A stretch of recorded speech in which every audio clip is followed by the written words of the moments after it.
오늘 이제 종강 수업입니다. 오늘 수업 내용은요, 지난 시간에 못했던 거 하고, 교재 없는 내용이 있어요. 교재 없는 내용, 뭐, 많이, 우리 교재가 너무 간단하게 정리해 놓은 책이라 많지는 않은데, 그 내용을 가지고 해봤는데, 이제 교재 없는 몇 가지 제가 설명드리고 싶은 것들이 있어서 그걸 설명을 할 겁니다.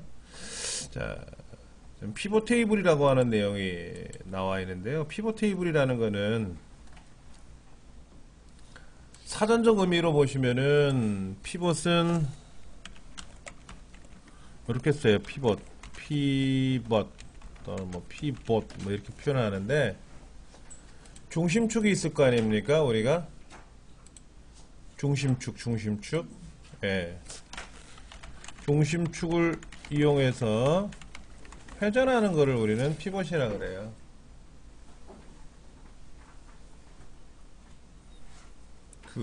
예전에 보면은 뭐 이렇게 책 돌리고 공책 돌리고 밥상 돌리고 이렇게 뭐 잘 돌리는 애들이 있었어요. 그리고 회전하는 거 있죠. 중심축 회전하는 거 그걸 피벗이라 그래요. 그러니까 우리가 체육 시간에 기준 해가지고 뭐 좁은 간격 좌우로 나란히 뭐 이런 거 하지 않습니까? 그때 그 기준이라고 하는 거 그런 걸 우리는 피벗이라 그러는 거예요.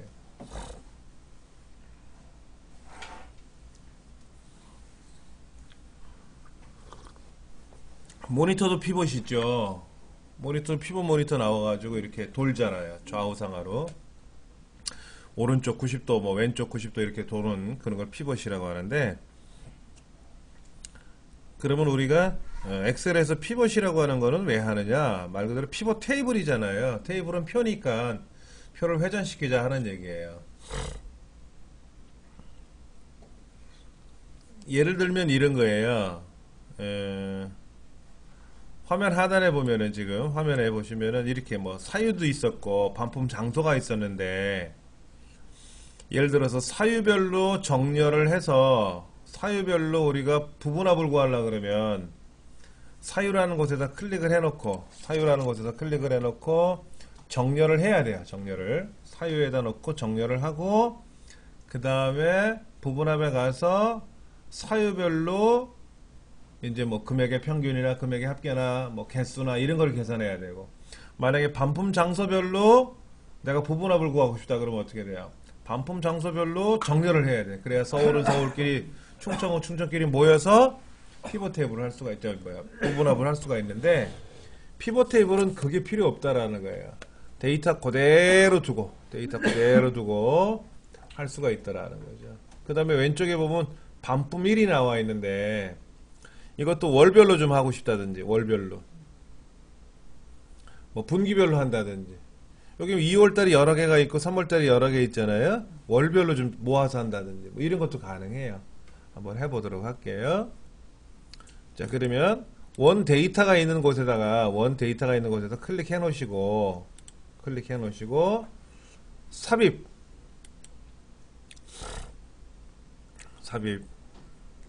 가시면 피벗 테이블이라고 있을 겁니다. 원 데이터는 뭐 첫 번째나 중간이나 예. 이 데이터를 블럭을 잡으실 때는 정확하게 다 잡으셔야 되고요. 다 잡으셔야 되고, 저처럼 블럭을 잡지 않을 거라면은 그냥 아무 데나 클릭해 놓으시면 돼요. 대신에 다른 데 클릭해 놓으시면 안 되고. 그럼 다른 데 클릭해 놓으면 안 되느냐? 안 되는 게 아니라 불편해요. 그냥 안에다 클릭해 놓으시면 되게 편하게 작업할 수가 있어요. 근데 그 내용이든지 사유든지 상관이 없어요. 예, 아무데나. 원칙은 이렇게 블럭을 잡고 들어가는 건데, 블럭을 안 잡아도 엑셀이 기본적으로 이 동네에 있는 걸 하는구나 라고는 알아줘요. 그리고 피벗 테이블. 자, 그 다음 피벗 테이블이라고 하는 아이콘 있죠? 얘 누르시면 돼요. 이제 엑셀 2007이나 2010 같은 경우에는 피벗 테이블이 있고, 그 다음에 피벗 차트가 있어요. 여기도 마찬가지로 피벗 테이블과 차트가 있는데, 피벗 테이블을 클릭하시면 돼요. 피벗 테이블을 클릭하시면 요렇게 자기가 알아서 블럭을 잡습니다. 그렇죠. 예. 그 다음에 그 다음에 이 결과를, 이건 이제 입력 데이터잖아. 입력 데이터. 그렇죠? 그러면 얘를 어디에다 출력해 줄 거냐 하는 거예요.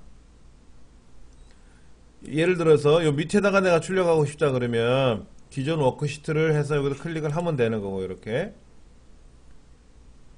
아니면 난 새로운 데다 출력할 거야. 새롭게 하나 만들 거야, 화면을. 그러면 새 워크시트로 하면 돼요. 우리 책에는 새 워크시트에다 하라고 돼 있어요. 195페이지. 예. 중간에 보시면 동글뱅이 3번. 예. 원숫자 또 3번 거기에 새 워크시트 지정하세요 라고 돼 있죠. 그리고 확인 누르시면 됩니다. 그러면 이러한 것들이 나타나요. 피벗 테이블이라고 해서 딱 나타납니다. 그러면 이제 이 오른쪽에 있는 거 있잖아요. 오른쪽에. 왼쪽에는 이제 결과가 나타나는 건데, 여기 왼쪽에 보시면 요렇게 좌우로 가로 세로로 이제 뭐 이렇게 항목을 만들기도 하고 요런 식으로 만들겠대요. 근데 오른쪽에 보니까는 항목들이 보이죠. 항목들이. 이 항목들을 오른쪽 네 가지 필터, 열, 행, 값에다가 갖다 던져 놓으면 돼요. 자, 책에서는 뭐라고 했냐면은요, 반품일이라고 하는 거 있어요. 반품일. 얘를 행에다가 이렇게 끄집어 당겨 놓으래요. 얘를 이렇게 반품일이라는 걸 마우스로 눌러서 드래그 하는데 행에다 놓는 거예요. 이렇게 행에다.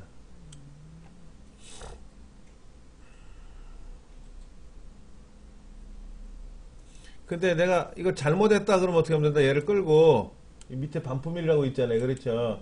얘를 끌고 이 밖에다가 이렇게 던져 놓으면 또 사라져요. 반품일을 행에다가 던져 놓으시면 돼. 이렇게. 그 다음에 분류 이걸 열에다가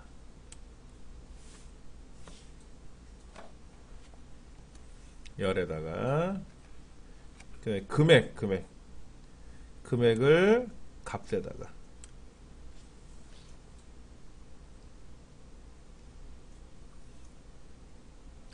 이렇게 끌고 내려오시면 돼. 이렇게.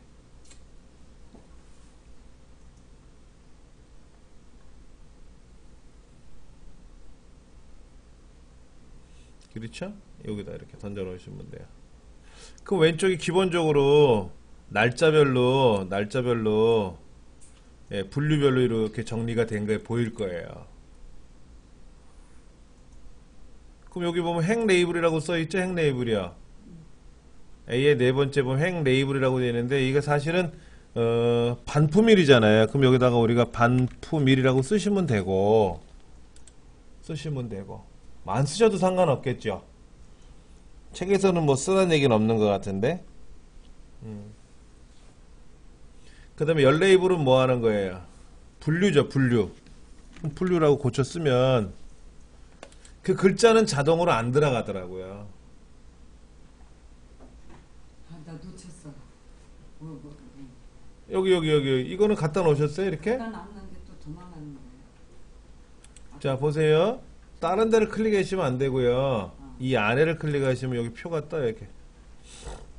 근데 그 자, 보시면은 여기 분류가 있었는데 이 사유라는 거 있죠. 사유를 분류 밑에다 던져 놓으면은 또 이렇게도 가요.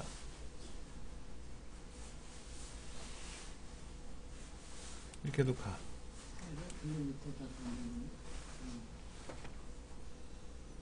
여기 분류하고 사유가 있는데, 분류하고 사유가 있잖아요. 그렇죠? 보이세요? 어딘지? 예, 분류하고 사유가 있다고.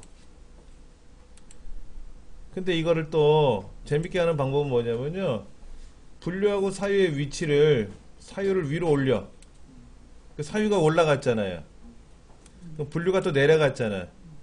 그럼 위에 있는 게 사유가 되고, 사유 중에는 단순 변심으로 온 게 기초 화장품, 선케어, 아이라이너, 클렌징 팩, 향수고, 물품 하자로 들어온 거에는 또 기초 화장품, 마스카라, 선케어, 클렌징 팩, 향수고, 포장 불량으로 들어온 거는 또 아이라이너, 팩, 향수고, 표시 광고와 상의한 거는 기초 화장품, 클렌징이야.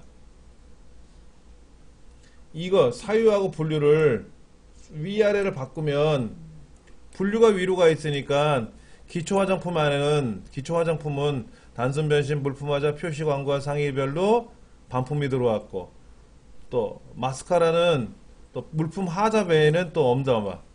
선케어는 단순 변신, 물품화자 두 가지 종류로 들어왔고, 아이라이너는 단순 변신, 포장 분류 두 가지로 또 반품이 들어왔고. 그런데 사유는 빼고 싶으면 어떻게 하면 돼? 사유를 쓱 밖에다가 이렇게 던져놔. 이렇게. 그럼 또 분류만 남아.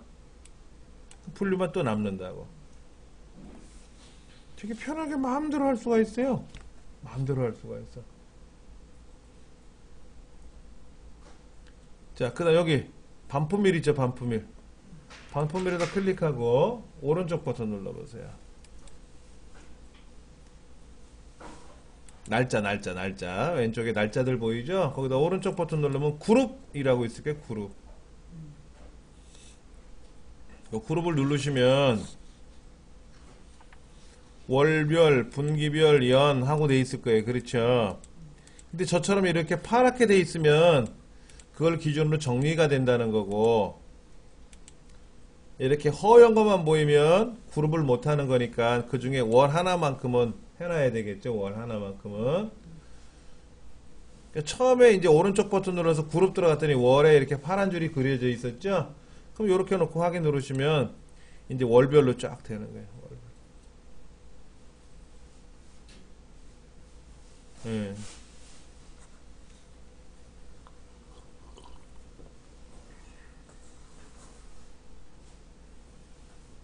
책에 지금 나와 있는 게 그거예요. 근데 지금 보시면 합계가 나온 거죠. 여기 오른쪽 끝에 합계가 나와 있잖아요. 그렇죠. 나는 합계가 싫어. 평균으로 바꾸고 싶어. 평균으로. 그럼 여기 얘를 클릭하시면 돼요. 그럼 값필드 설정이라고 나와요. 값필드 설정. 자, 여기 상단에 보시면 피벗 테이블이 있잖아요. 피벗 테이블이 있는데 여기도 필드 설정이 있어요. 여기 지금 총합계란에 와 있잖아요. 제가 총합계란에다가. 그럼 여기 합계가 금액인데 이 필드 설정을 클릭하시면 되고, 아니면 여기 총합계라고 되어 있는 이 여기 있잖아요. 여기 이 부분 숫자 보이세요? 여기요. 여기를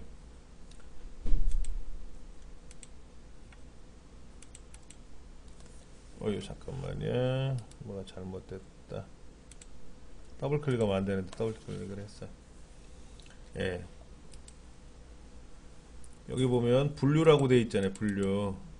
이 분류라는 것을 오른쪽 누르면 피벗 테이블 옵션, 여기 잠깐 합계 금액. 여기다가 클릭만 해도 보면은 값필드 설정이라고 나와요. 클릭만 해도. 그렇죠? 클릭. 값필드 설정. 그럼 여기 누르셔가지고 뭐 하면 된다? 평균으로 바꿔치기 하면 이제 평균이 되는 거예요. 평균. 소수미가 나와서 좀 정신없죠. 자, 이렇게 블록 잡아서 쉼표 스타일 찍어주면 되죠. 뭐 쉼표 스타일.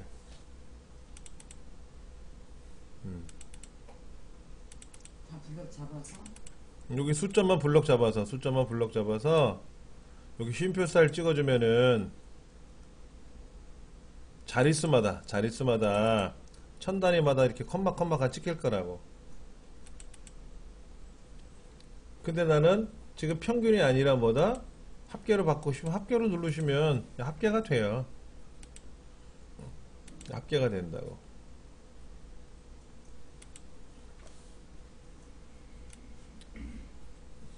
이 피벗 테이블 필드라는 것을, 이 피벗 테이블 필드라고 하는 것을 여러분이 마음대로 수정하실 수가 있는 거예요. 아까 제가 설명드린 대로 보세요. 사유를 분류 밑에다 집어넣고 나서 분류를 빼버리면 어떻게 돼요? 이제 사유별로 나오는 거죠. 사유별로. 그 다음에 여기 반품일 있잖아요. 반품일을 빼버리고 분류를 거기다 집어넣으면 어떻게 될까? 분류별, 반품일이 아니라 분류별, 사유별, 반품 금액이 나오는 거죠. 그렇잖아요, 지금요.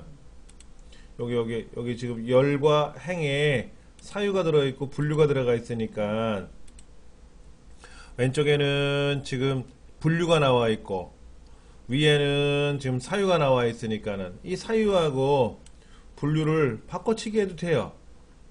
바꿔치기 해도 돼요.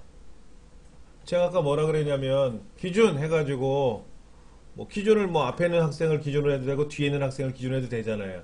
그래놓고 어떻게 했어요? 뭐 양팔 간격 저분 뭐 좌우로 나란히 하고 막 뒤집어 놨잖아요. 막 우양우 좌양자 막 한단 말이야. 그런 걸 피벗 테이블이라고 하는 거예요. 뺑뺑이 돌리는 거. 그 내가 원하는 대로 얘를 해보고 싶다라는 거죠. 그럼 다시 다 빼고 반포미를 행에다 놓고 분류를 열에 놨나요? 반포미를 그렇죠. 그럼 원래대로 다시 이렇게 마우스로 드래그 하면 어떻게 돼요? 네, 그런 거예요. 그러니까는 위에 분류가 있던 거기에 뭐 사유가 됐던 아니면 반품 장소로 바꾸고 싶으면 어떻게 돼요? 반품 장소를 또 하나 추가할 수도 있어. 추가할 수 있다고. 그럼 반품 장소를 분류 위로 올려놓으면 어떻게 되겠다? 또 분류 지점별로 이렇게 반품 장소별로 지점별로 반품되는 품목들이 나올 거 아닙니까? 내 마음대로 할 수가 있다라는 거죠. 저는 굉장히 편한 기능 중에 하나예요. 편한 기능 중에 하나인데 제가 사용했던 기능 중에서 엑셀 입장에서 사용자 입장 말고 엑셀 입장에서는 제일 힘들어하는 기능이 이거예요. 엑셀 입장에서는 사용자가 뻑하면 막 뒤집어 놓는 거야. 그러면 그럴 때마다 바뀌어야 되거든. 그러니까 어려울 수 있어요. 그런데 단점이 하나 있어요. 얘는 원래 데이터가 지금 요 피벗 테이블이었잖아요. 요거잖아요. 요게 금액이 제가 6,500이 아니라 엄청나게 큰 숫자를 한번 써볼게요. 이렇게 굉장히 큰 숫자를 썼어요. 근데 피벗 테이블에 오면 여기 자세히 보시면 변동된 게 없어요. 그러면 여기 피벗 테이블에 와서요. 피벗 테이블에 와서 세로 고침이라는 거 꼭 눌러줘야 돼요. 눌러주면은 여기 들어왔다. 여기. 얘는 반드시 이렇게 데이터가 이제 수정이 됐잖아요. 그렇죠. 수정이 되고 나면은 그 결과가 여기에 바로 반영되지가 않아요. 왜냐하면 변경될 때마다 얘가 알아서 막 계산을 하려면 힘들어 할 거예요. 엑셀 입장에서는 부분합 같은 경우는 되게 간단한 건데 피벗 테이블은 쥐가 알아서 막 계산해 줘야 되잖아요. 이리 옮겨놓으면 계산, 저리 옮겨놔도 계산. 그런데 숫자가 바뀔 때마다 계산하려고 그러면 힘들어. 그래놓고 반드시 어떻게 해야 된다? 세로 고침을 꼭 눌러주면은 그때 비로소 반영이 된다 하는 거예요. 네. 이것이 피벗 테이블의 위대함. 굉장히 많이 우리가 이걸 가지고 활용할 수가 있어요. 그래서 엑셀과 연관된 자격증을 시험 본다. 그럼 피벗 테이블이 꼭 나와요. 시험에 안 낼 수가 없어. 왜? 그만큼 중요한 기능이니까. 그런데 이제 결과를 보시면 결과가 그렇게 싹 멋있어 보이진 않아요. 그래서 요 디자인 있잖아요. 디자인. 피벗 테이블 분석 디자인이 있는데 요 디자인에 와서 얘를 좀 꾸미라 그러는 거예요. 여기 보면 이렇게 눌러주면 뭐 색깔 바뀌는 것도 있잖아요. 그렇죠? 이렇게 색깔 이렇게 바꿔줄 수도 있고 이렇게 바꾸기도 하고 그렇죠? 그래서 여기 보고서 레이아웃에 가서 보시면 뭐 테이블 형식으로 봐라 또는 뭐 개요 형식으로 봐라 또는 여기에 뭐 압축 형식으로 봐라 이런 말들이 나와요. 책에서는 뭐라고 되어 있냐면 테이블 형식으로 보세요 라고 되어 있거든. 약간 좀 뭐가 바뀌긴 바뀌어요. 그런데 뭐 별다른 내용은 없어 보이죠. 예. 이거로 바꾸면 돼요. 이거로 여기서 뭐 이렇게 바꿔도 되고 저렇게 바꿔도 되고 이렇게 그 여기는 항목들이고 여기는 항목들이고 밑에는 이제 요약된 결과들이죠. 그렇죠? 결과들 이렇게. 요거로 해도 되고. 이제 줄무늬행, 줄무늬열 다 포함해서 할 거냐 이거지. 이렇게 할 거냐 이거. 총합계도 있어요. 총합계가 지금 여기 합계가 나와 있죠. 이렇게 옆으로 밑으로도 합계가 나와 있죠. 이 합계는 뭐죠? 세로의 합계죠. 세로의 합계. 여기 총합계에 가면 나는 다 뺄 거야. 그러면 합계는 안 나오고 알명이만 나오죠. 알명이만. 아, 그래도 뭘 하나 넣자. 행의 총합계는 행. 월별 합계는 내자. 행의 총합계는 내자. 그러면 이렇게 끄트머리 총합계가 나오고. 아니야, 나는 밑에 열의 총합계만 넣을 거야. 오른쪽엔 합계 빼고 항목별로 합계만 넣을 거야. 이렇게 할 수 있고. 야, 다 넣자. 다 넣을 수 있고. 되게 편하죠. 부분합도 구할 수 있어요. 부분합도 구할 수 있는데 뭐 여러 가지 하나부터 헷갈리니까 예. 되게 편리하게 사용할 수가 있어요. 그 다음에 이제 이 결과, 아까 이 결과를 아까 우리 어떻게 했었어요? 블록 잡아가지고 쉼표 스타일 같은 거 해줬었죠? 쉼표 스타일에 이렇게. 예. 그 하라고 하는 거는 뭐 해주시면 되는 거고. 지금 199페이지인가요? 199페이지 보시면은 거기에 지금 뭐 꾸미는 것들 198쪽 페이지 번호가 안 보이죠. 그렇죠? 예. 저는 피벗 테이블 8번, 9번, 10번, 11번 그 설명해 놓은 그림이 있어요. 예, 거기 그림을 보시면은 예, 제가 지금 말씀드린 대로 예, 여기 피벗 테이블 디자인에 와서 막 꾸미는 과정을 보고 계실 거예요. 이렇게 원하시는 대로 꾸미실 수가 있어요. 그 다음에 오른쪽 얘는 없애도 되고요. 이걸 표시할 거냐 말 거냐 하는 거죠. 여기 필드 목록, 이거를 필드 목록을 뺄 거냐. 여기 표시 보면 필드 목록 있잖아요. 그렇죠? 이걸 뺄 거냐. 왜냐면 걔가 껴 들어가면 또 화면이 가려지거든. 그 필요하면 또 보시면 되고 이렇게 보시면.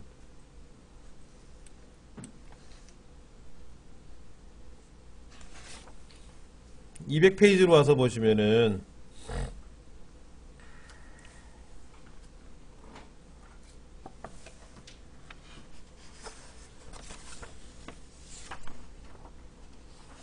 이런 말이 나와요.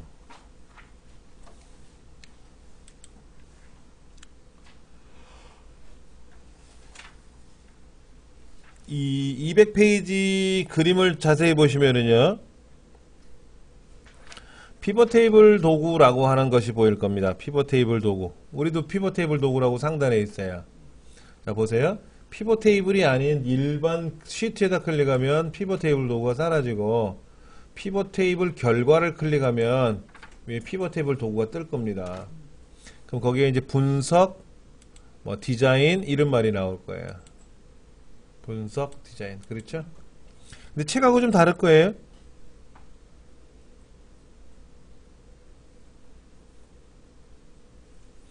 책에는 뭐라고 나와요, 거기에?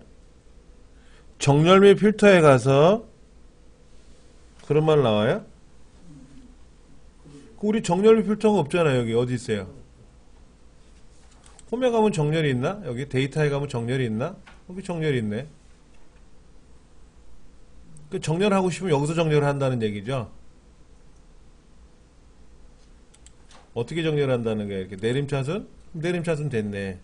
오름차순? 오름차순 됐네. 정렬이 돼요.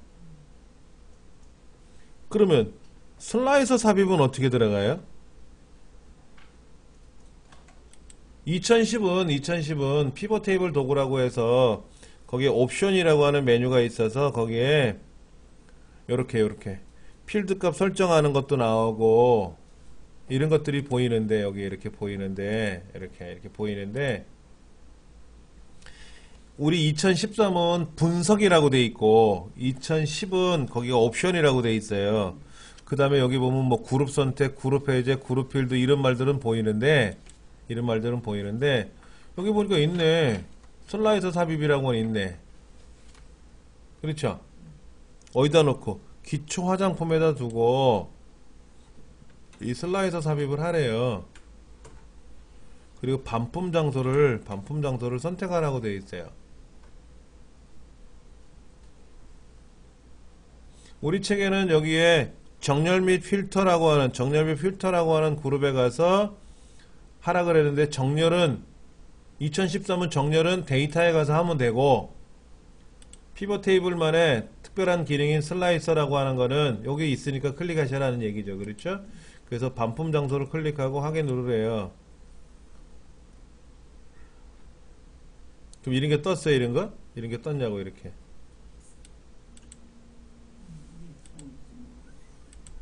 그랬더니, 마우스로 내가 이걸 클릭한단 말이에요. 서울지점, 그럼 서울지점 것만 보이고.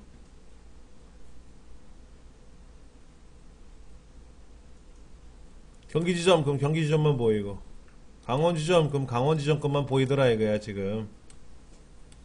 다른 건 안 보이고 있어요.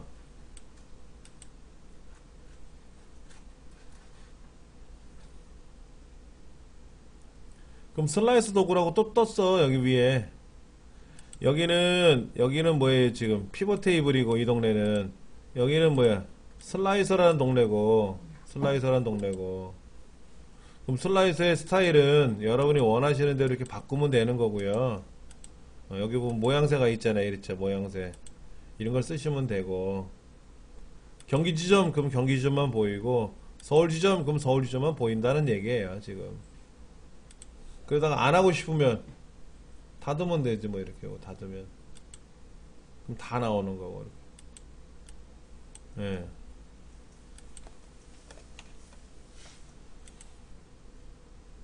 자 다시 보세요. 여기 슬라이서 삽입을 했는데 이때 반품 장소를 내가 보겠다라고 한 거죠. 그래서 확인 눌렀잖아요. 그럼 여기 하나 뜨는 거죠. 그럼 경기지점 서울지점 보겠다라는 거지 않습니까? 안 보겠다라고 하면 뭐예요? 안 보겠다라고 하는 건 뭐냐면 서울지점만 안 보고 서울지점만 봐라 이게 아니라 다 봐라 하는 얘기예요. 이거 눌러주면 필터 걸러내는 기능 없이 다 봐라 하는 거니까 다 봤단 말이에요. 근데 얘는 돌아다니잖아. 그럼 어떻게 얘를 없애요? 이걸 없애는 방법은 그냥 여기다 놓고 딜리트 누르면 사라져요. 얘를 클릭하고 딜리트 누르면 사라진다고.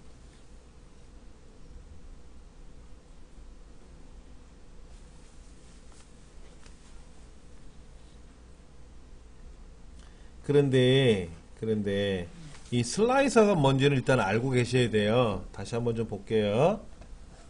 아까 우리가 피벗 테이블이라고 하는 거를 이제 공부하기 시작했지 않습니까? 지난 시간까지 했던 거는 여기 부분합이라는 걸 우리 배웠을 거예요. 부분합.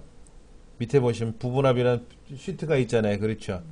이 부분합 시트는 어떻게 공부하는 거냐면은 예를 들어서 여기 분류별로 기초 화장품은 기초 화장품별로 정렬을 해야 되니까는 여기다가 정렬을 해야 돼. 데이터에 가서 정렬 그러면 기초 화장품끼리 모이고 선케어별로 모이고 향수는 향수끼리 모은단 말이에요. 이렇게 그래 놓고 나서 부분합에 가서 분류별로 금액의 합계를 구해라 그러면은 이렇게 금액의 합계가 쫙 구해진단 말이에요. 그런데 지점별로 내가 반품 장소별로 다시 꾸미고 싶어. 그럼 어떻게 돼? 부분합에 가서 부분합 결과를 제거하고 반품 장소에 가서 얘를 다시 정렬해. 오름차순 내림차순 정렬해. 그리고 부분합에 가서 반품 장소별로 그룹을 다시 만들어서 금액을 계산하면은 또 지점별로 이렇게 지점별로 뭐가 나오더라 이같이 이렇게. 이게 부분합이라고 하는 기능을 사용하는 방법이에요. 그런데 피벗 테이블은 그게 아니라 무조건 여기 있는 결과를 가지고 이렇게 모으는 거예요. 모아가지고 난 분류별로 하고 싶다 그럼 분류별로 하면 되고 아니야 난 장소별로 하고 싶어 그럼 장소별로 하면 되고 분류 빼버리면 되고 반품 장소를 밑으로 당기고 싶으면 밑으로 당겨도 되고, 이렇게. 이렇게. 그 다음에 분류를 집어넣는데, 분류를 어떻게 하냐면, 분류를 반품일 밑으로 가져가면 어떻게 돼요? 1월달엔 아이라이너, 2월달엔 아이라이너, 팩, 향수, 3월달엔 기초 화장품만 하고 이렇게 정리가 되더라, 이거지. 따로따로 왔다리 갔다리 하면서 작업이 가능하더라 하는 거예요. 요리 보고 조리 보고 보고 싶은 대로 마음대로 보는 거예요. 그런데 여기다가 아까 보셨던 반품 장소를 하나 넣고 싶은데 반품 장소를 이렇게 넣었더니 너무 늘어지는 거야. 또 너무 늘어져 이렇게 막 너무 넓어져. 그래서 반품 장소는 그렇게 하지 말고 분석에 가서 슬라이서라는 걸 하나 삽입하자 이거지. 슬라이서. 뭐를 반품 장소별로 보겠다라는 슬라이서를. 그러면 이렇게 반품 장소라고 하는 것이 하나 돌아다닌다 이거야. 이때 서울 지점 누르면 서울 지점만 보이고, 경기 지점 누르면 아까 보셨던 반품 날짜별 분류별로 하는 것 중에 경기 지점에 해당하는 것만 보이고, 여기 깔때기에 깔때기 걸러내는 거예요. 걸러내는 거. 그래서 빼버리면 돼. 빼버리면 되고, 그래서 여기 뭐라고 써있냐면 필터라고 하는 항목에 가서 슬라이서를 삽입한 걸 봐서는 슬라이서는 필터링 기능이다. 필터링 기능. 필터링 기능이라는 게 뭐예요? 걸러내는 거잖아요. 원하는 것만 걸러내고 원치 않는 건 어떻게 하는 거야? 안 보겠다 이거지.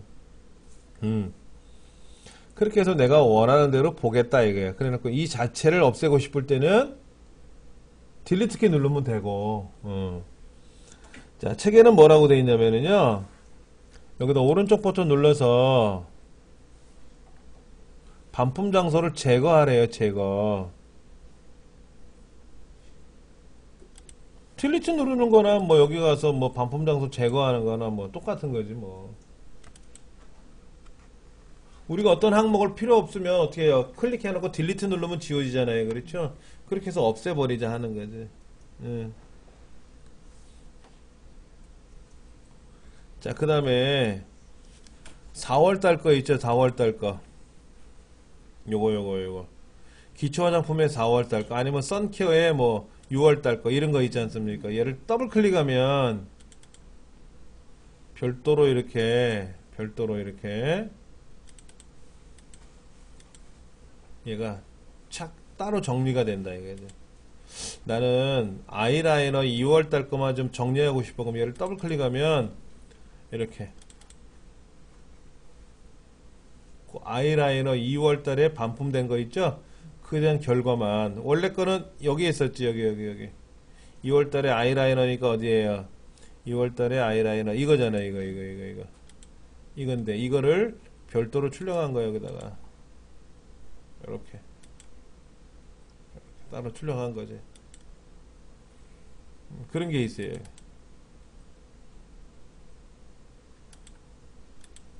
얘만 출력하고 싶다. 그러면 이렇게 합계에다가 더블 클릭했더니 어떻게 돼요? 여기 합계에다가 더블 클릭하면 팩에 연관된 게 하나 둘 셋 네 가지잖아요. 그렇죠? 그러면 네 가지만 쫙 따로 출력을 해주더라 이거지. 안 그러려면 어떻게 돼요? 여기 가서 팩 제품만 하나 둘 셋 네 개를 따로 출력을 해주잖아. 걸러가지고. 아, 귀찮거든. 근데 여기서 더블 클릭하니까 어떻게 돼요? 팩에 있는 금액, 합계 금액을 더블 클릭하니까. 아니면 거꾸로 옆에 있는 이거 뭐야 이거 4월달 거네. 4월달 거만 더블 클릭하면 어떻게 돼요?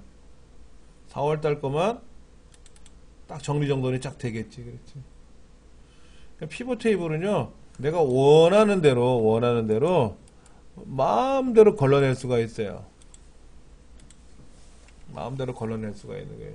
그게 피벗 테이블의 가장 큰 장점이에요. 굉장히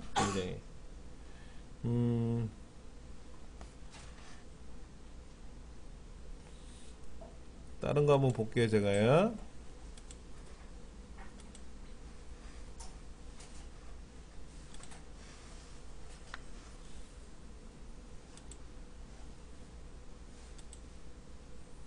여기 피벗 테이블 뭐 혼자서 이런 거 있어요. 데이터베이스 혼자서. 여기 보면은 예, 자동 필터도 있고 뭐 고급 필터도 있고 이렇게 되는데 상관없어요. 뭐 여기 있는 걸 자세히 보시면은 지점별로 다르죠. 종류별로 다르죠. 어차피 예금자야 다 다르지. 같을 수도 있겠지만은 예금자별로 정렬하시오. 뭐 예금자 홍길동 씨가 예금한 게 뭐뭐가 있는지 그렇게는 안 하겠지. 그러나 지점별로 예를 들어서 중부은행인데 강남지점도 있고 의방지점도 있고 분당지점도 있고 거기에는 아무개가 정기적금, 정기예금, 당좌예금, 보통적금 뭐 종류별로 있는데 이거를 좀 일목요연하게 정리하고 싶다 이거죠. 그럼 제가 한번 보여드릴게요. 피벗 테이블에 가서 출력을 하는 거예요. 자, 그러면 지점, 예금 종류, 예금자의 인원수, 예금자의 인원수. 제가 예금자를 갖다 놨어요. 예금자는 글자잖아요. 그럼 합계가 안 나오고 개수로 나오거든요. 그럼 뭐예요? 강남지점에는 CMA가 2건, 당좌예금 없네. 보통예금도 없고 저축예금도 없죠. 개설된 게. 정기적금은 2건, 청약저축은 1건, 그래서 강남지점은 총 5건. 그 다음에 보통예금은 어떻게 돼 있어요? 강남지점에는 없고 분당에는 있고 서초에 있고 의왕에는 없고 종로에 1건 있네. 그래서 합이 6건이 개설되어 있고 이렇게도 볼 수가 있어요. 그럼 개수 말고 담보대출 가능액의 합계를 계산해 볼 수도 있고 뭐 예금 잔액의 합계를 구해 볼 수도 있겠죠. 그렇죠. 합계를 종류별로 나눠 볼 수도 있지. 합계가 2가지가 나오는데 이때 자세히 보시면 여기 시그마 값이라는 게 있어요. 시그마 값. 아까는 이게 없었어요. 아까는 왜 없었냐면 오른쪽에 여기 합계 구하는 거 있잖아요. 원 데이터를 자세히 보시면 숫자가 하나밖에 없잖아요. 숫자가 하나밖에 없잖아. 그러니까는 합계를 구하기가 애매했다고. 근데 제품 코드를 여기다 갖다 던져놓으면 어떻게 되냐면 제품 코드는 뭐예요? 코드는 글자잖아. 글자니까 개수로 나오거든. 이렇게 개수로. 그래서 시그마 값이 2개 이상이 나오면은 요 시그마 값을 이 결과를 반포밀 밑으로 보여줄 건지 이렇게 보여줄 건지 아니면 분류별로 보여줄 건지 하고 선택할 수가 있어요. 다시 보여드릴게요. 여기에는 지금 지점별로 예금 잔액의 합계, 담보대출의 합계, 이런 가능액의 합계가 나왔는데 요거를 개설 지점 밑으로 내려놓으면 밑으로 내려가야죠. 밑으로 좀 복잡해져요. 복잡해지는데 단순하게 하는 거는 어렵지는 않아요. 요렇게는 우리가 가능하죠. 요렇게. 그래서 이거를 예금 종류를 밑으로 내리고 개설 지점을 옆으로 당기면 뭐 이렇게도 보이는 거고 지점별로 볼 수 있고 지점별로 밑으로 볼 수 있고 예금 종류를 밑으로 내리면 어떻게 돼요? 여기는 예금별로 보는 거고 지점은 옆으로 가는 거고 그리고 행과 열을 내 마음대로 움직일 수가 있어요. 그 다음에 개설 일자를 예금 종류를 제가 필터로 가져와 볼까요? 필터로? 아까는 없었던 이제 필터가 하나 들어갔어요. 그럼 여기다가 제가 당좌예금만 봐라. 그러면 어떻게 돼요? 당좌예금만 보이는 거고. 저축예금만 봐라. 그럼 저축예금만 보이는 거고. 청약저축만 봐라. 그럼 청약저축만 보이는 거고. 내 마음대로 볼 수가 있어요. 이거를. 제가 막 마우스로 일로 뺐다가 절로 뺐다가 옮겼다가 하잖아요. 그 마음대로 보는 거야. 퍼즐을 이리 맞춰보고 저리 맞춰볼 수가 있다고. 그거를 지금까지는 고급 필터라든지 부분합이라든지 이런 거는 어떻게 돼요? 불가능하잖아요. 조금 전에처럼 지점별로 내가 보고 싶으면 지점별로 정렬을 해서 부분합을 해가지고 해야 되고 아니야 나는 예금 종류별로 할 거야. 그럼 부분합을 빼야 되고 다시 종류별로 예금 종류별로 정렬을 해서 부분합에 들어가서 또 계산을 해야 되는데 피벗 테이블은 어떻게 했어요? 피벗 테이블은 그런 의미가 없었잖아. 아까 내 마음대로 했었잖아. 내 마음대로 얘를 뭐 이렇게 밑으로 내려 이렇게 옆으로 가도 되고 뭐 밑으로 가져가도 되고 뭐 내 마음대로 이렇게 종류별로 이렇게 마음대로 할 수 있다라는 거죠. 응?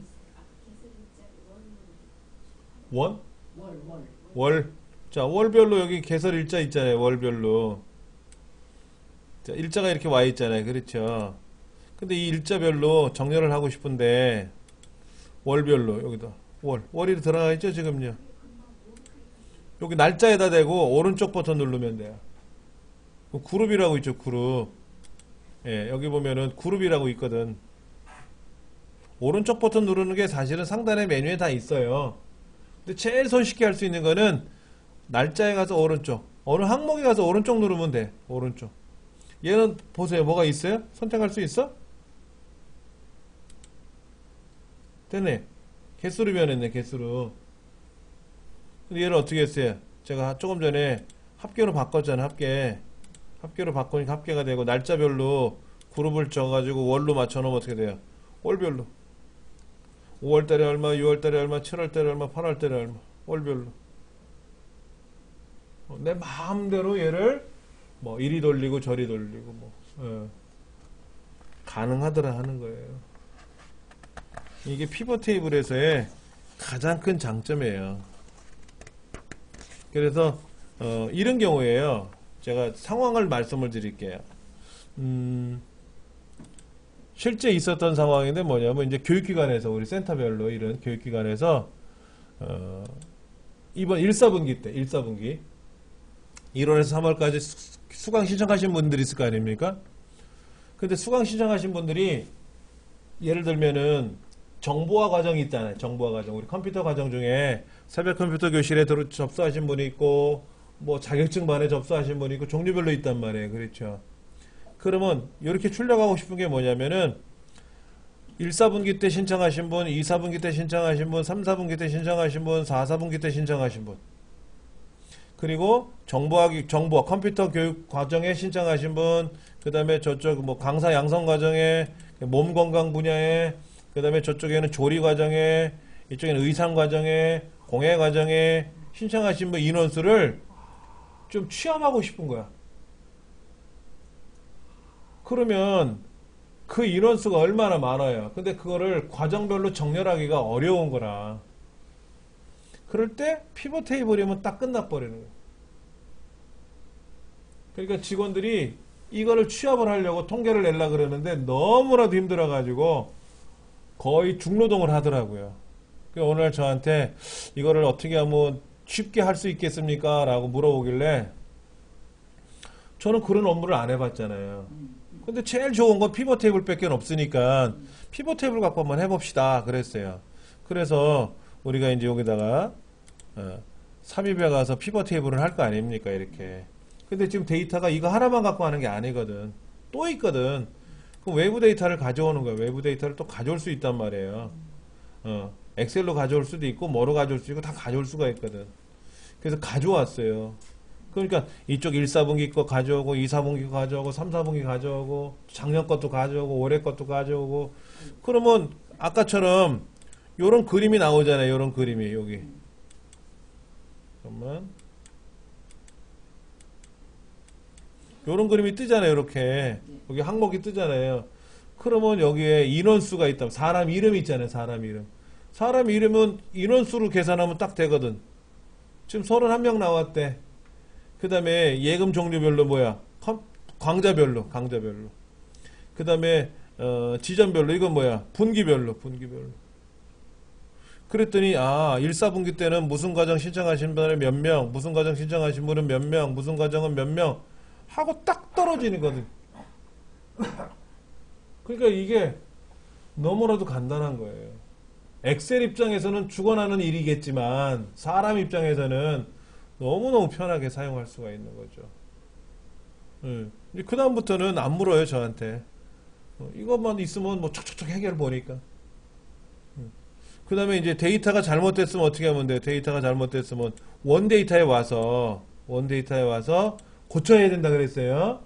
고치고 나서 와가지고 여기서는 어떻게 한다고요? 반드시 새로 고침을 눌러줘야 되는 거지. 새로 고침을. 그러면 바로 그냥 딱 나오는 거죠. 이번 달에 신청하신 분이 몇 명이네요. 1년 동안 몇 사람이 신청했네요. 과정별로 신청한 사람이 몇 명이네요 하고 딱 떨어지는 거야, 통계가.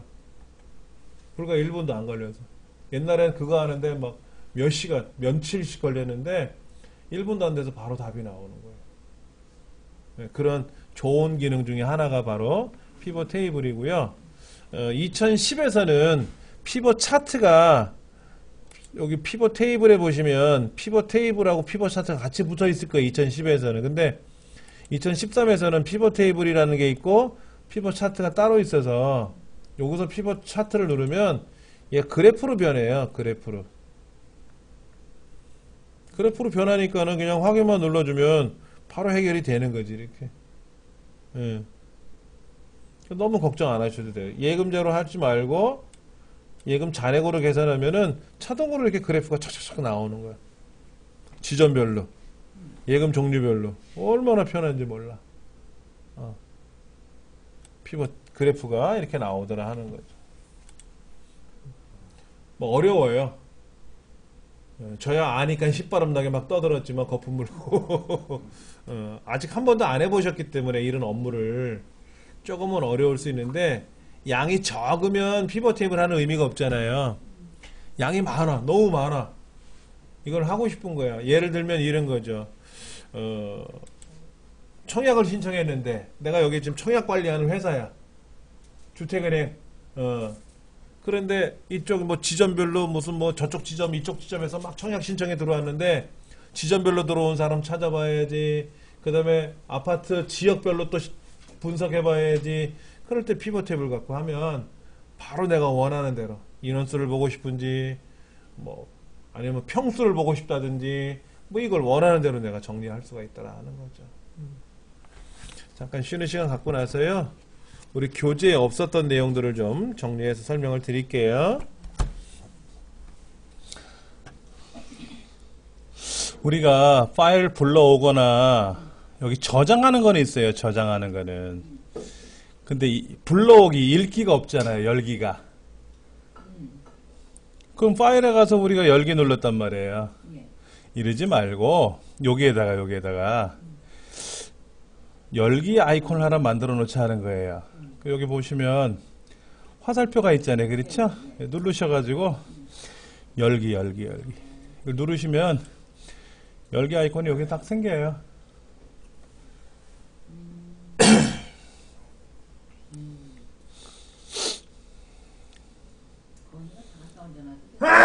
그러면은 이 중에서 여기 보면 뭐 그런데 열기, 저장 굉장히 중요한 거잖아요. 그렇죠? 그 다음에 실행 취소. 내가 잘못했을 땐 바로 실행 취소하면 되돌아가잖아요. 그렇죠? 그런 기능들을 여기다 넣어놨단 말이에요. 여기 없는 것들은 그러면 이 빠른 실행 아이콘이라고 하는 거, 빠른 실행 도구 모음이라는 건 뭐냐면은요. 홈에서부터 저기 개발 도구까지 있지 않습니까? 이렇게. 그래서 피벗 테이블은 피벗 테이블 메뉴가 따로 나오고 우리가 예를 들어서 뭐 차트에 들어가면 차트에 관한 메뉴가 따로 나오고 이렇게 알아서 나온단 말이에요. 그런데 그러면 저 홈이라는 메뉴서부터 개발 도구도 기본적으로 안 나오는 건데 우리가 보인 거고요. 보기라는 메뉴까지가 기본인데 여기에 메뉴가 다 있느냐 이거 엑셀 메뉴가 아니에요.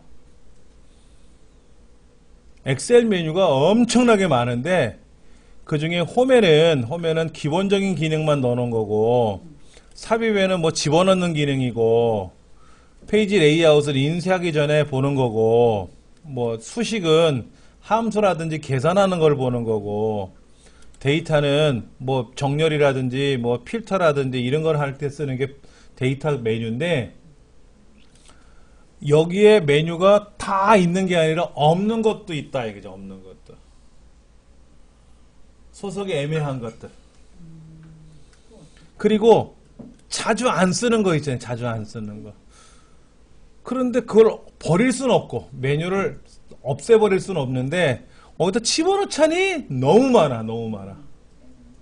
우리 그런 거 있잖아요. 집에도 보면 안 쓰는 물건인데 1년에 한 번은 꼭 써. 뭐 제기 같은 거 있잖아요. 제사 지낼 때 그거 매일 쓰는 거 아니잖아요. 1년에 딱 한 번, 두 번밖에 안 쓴단 말이에요. 근데 그걸 그렇다고 버릴 수는 없고 매번 어디다 이렇게 딱 보관해서 꺼내놓고 쓰기도 그렇고 그러니까 다 어디다 처박아 놨어요. 필요할 때 꺼내놓고 쓰자 하는 거지. 그게 바로 여기에요.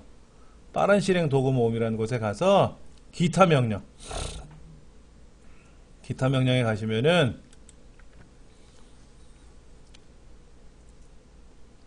오른쪽에 있는 거는 아까 보셨던 그 맨이고 여기 명령 선택 중에 모든 명령 눌러보세요. 모든 명령을 눌러보시면은 보세요. 명령이 이렇게 많아. 엑셀에 있는 기능이. 이게 엑셀 기능이야 다. 징글징글해요. 이렇게 많은데 이 중에서 자주 쓰는 거는 메뉴판에다 넣어놓고 자주 안 쓰는 거는 꺼내놓은 거야. 그리고 소속이 불분명한 것들은 다 집어넣어놨어. 그 중에 하나가 자동서식이라는 게 있어요. 자동서식 한번 찾아보세요. 가나다 순으로 돼 있으니까 자동서식 한번 찾아보세요.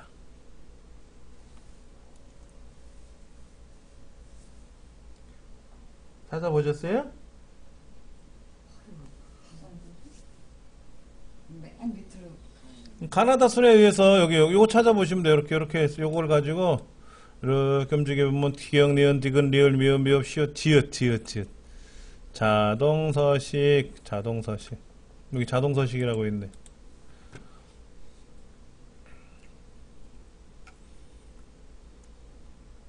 찾으셨으면 추가.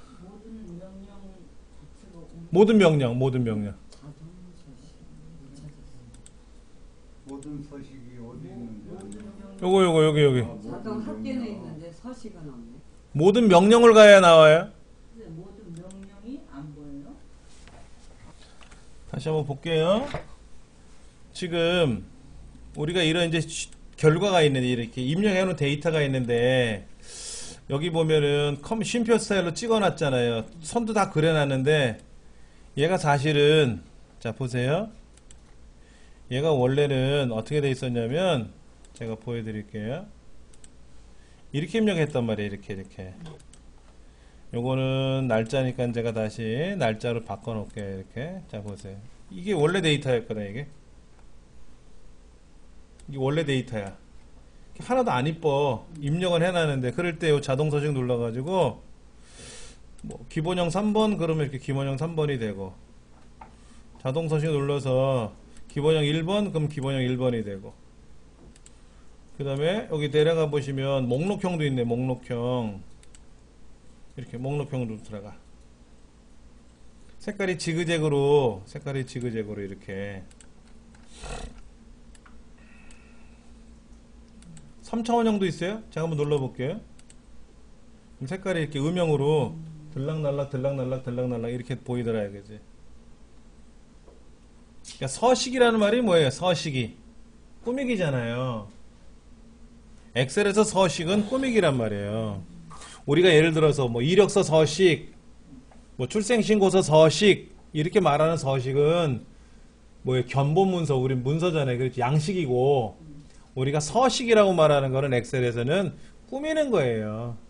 날짜 형태대로 꾸미고 뭐 일의 색깔도 넣고 글자 크게 작게 글꼴 받고 이런 걸 서식 지정이라고 하는데 이거를 내가 할 줄 알면은 내가 마음대로 꾸미면 되는데 내가 할 줄 잘 모르거든. 그러면 어떻게 하면 돼요? 나 요렇게 하고 싶어. 이 중에서 하나 고르라 이거지.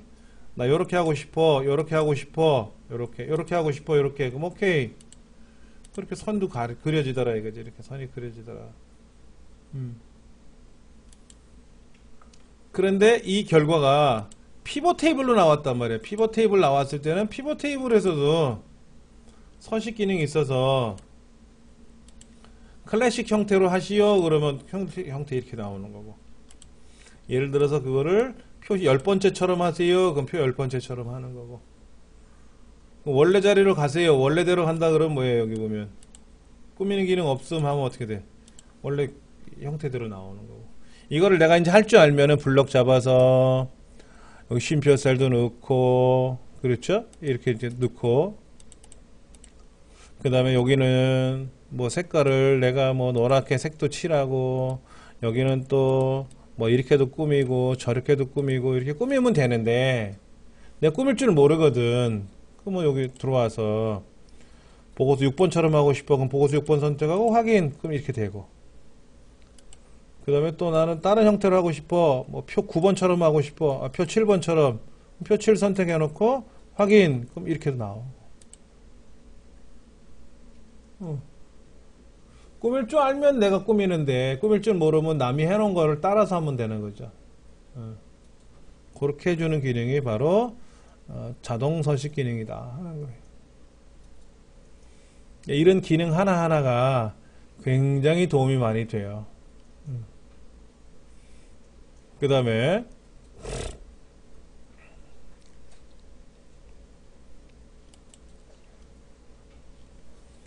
이제 엑셀이라고 하는 프로그램 자체는 어떤 의미인지는 아시죠? 그렇죠? 그래서 데이터를 입력해 놓고 이 데이터를 분석하는 거잖아요. 그냥 나는 얘를 크게 하고 얘는 색깔을 노랗게 칠할 거야. 그리고 인쇄할 거야. 그러면 아래 한글 2010으로 하는 게 편하지. 예.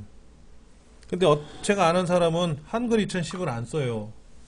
알고 봤더니 그 사람이 사용하는 자료들은 일본 사람하고 미국 사람이래. 자료를 작성을 해서 미국이나 일본으로 보낸대요. 근데 미국이나 일본에는 한글 2010은 안 쓴단 말이야. 엑셀을 쓰죠. 그렇죠. 그러니까 엑셀로 작업을 많이 한다는 거예요. 그럼 여기서 글자를 크게, 이거 좀 작으면 어때? 좀 더 크면 좀 어때? 상대편이 봤을 때 보이기만 하면 되잖아요. 그렇죠. 거기 카메라 사진 카메라 기능이요. 예. 근데 여기는 안 나오고 거기만. 자, 그럼 여기 보시면은 제가 여기 기타 명령에 가서 요 카메라를 필요 없으면 제거하면 되고요. 그렇죠? 제거는 빠졌잖아요. 그렇죠? 네. 필요하면 또 카메라를 또 불러오면 되고. 자, 그래서 우리가 엑셀로 작업한 문서를 프린터로 인쇄해서 외국으로 보내는 게 아니라 일반적으로 어떻게 해요? 요 파일을 저장해서 보내잖아요. 견적서 같은 거. 이번에 물건이 뭐가 있는데 단가가 얼마고 수량이 몇 개니까 합이 얼마니까는 나한테 이 물건 주시오. 팔래 살래? 그럼 보내면 이메일로 보내면 그 사람이 물건 보고 오케이 내가 살게 하고 통장으로 돈을 보내올 거 아닙니까? 그렇게 해가지고 한다는 거죠. 그런데 그 사람은 엑셀을 어느 정도 할 줄 아느냐? 합계 내는 거 외에는 할 줄 몰라요. 이거 합계가 얼마인 줄 알아야 될 거 아니에요. 여기 합계가 얼마인 줄 알아야 될 거 아니에요. 여기에. 그럼 여기 가서 합계만 딱 누르면 자동으로 합계가 나왔네? 뭐 여기다 함수 써가지고 는, 썸 뭐 이런 거 쓰는 거 있었잖아요. 그렇죠? 이런 거 굳이 안 하고도 내가 원하는 곳에다가 여기다가 자동 합계 누르면 알아서 합이 나와요. 그러면 이번 달에 합이 이만큼입니다 라고 이렇게 답이 나왔잖아요. 그렇죠? 이렇게 해가지고 보내는 거예요. 요 정도만 할 줄 알아요. 그것도 저한테 배워서.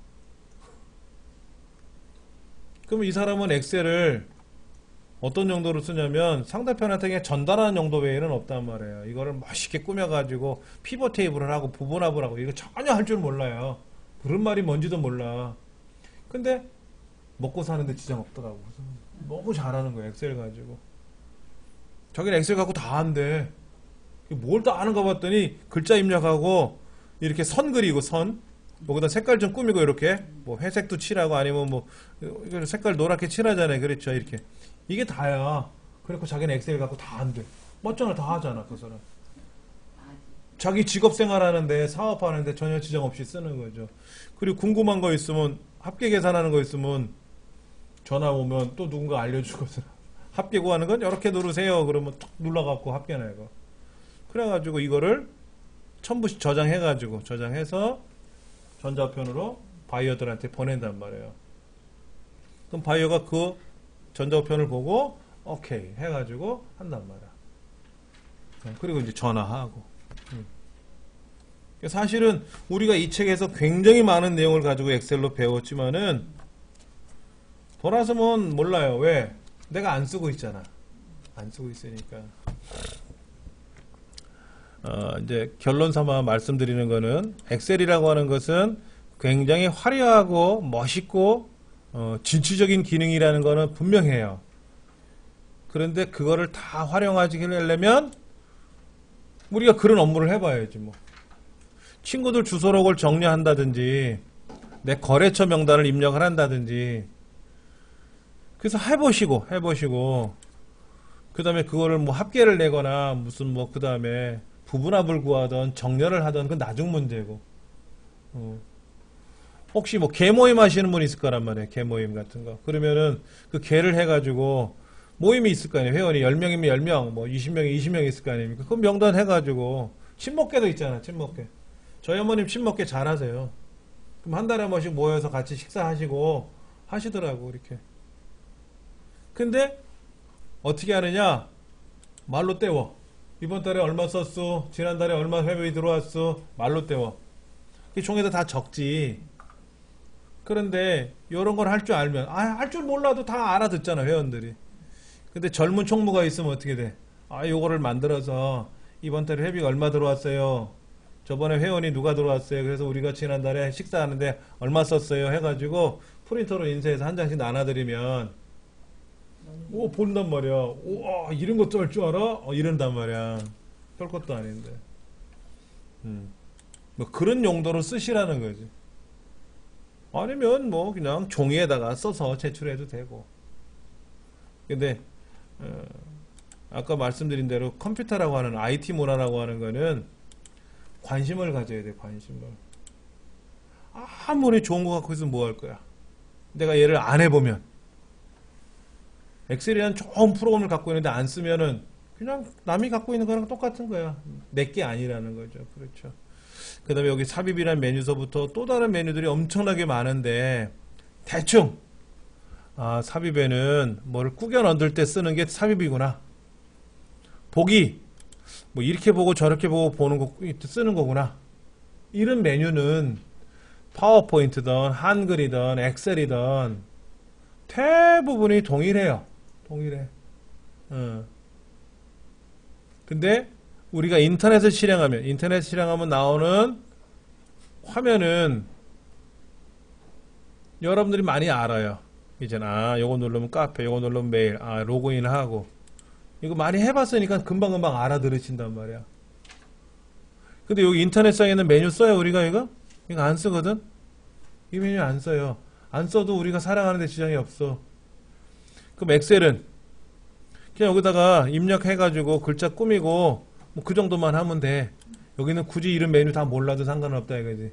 그런데 알면 남들보다 월등하게 보일 수 있더라 이거지. 잘하는 것처럼. 실제 잘하시는 거고. 그렇게 변하시면 되는 거예요. 예. 아까 다시 말씀드리지만 우리 컴퓨터라고 하는 문화는 관심이 없으면 발전이 안 돼요. 내 스마트폰을 가지고 예를 들어서 카톡 친구들하고 많이 보내고 받고 밴드 해가지고 작업하시잖아요. 아까 우리 황 선생님 그런 말씀하셨잖아요. ROTC 일기 모임 가셔가지고 밴드를 이용해가지고 거기에다가 과거 사진들을 막 찍어서 이렇게 올리신다 그랬잖아요. 그분들이 도사가 되는 거예요. 근데 저 같은 경우는 밴드를 별로 안 해요.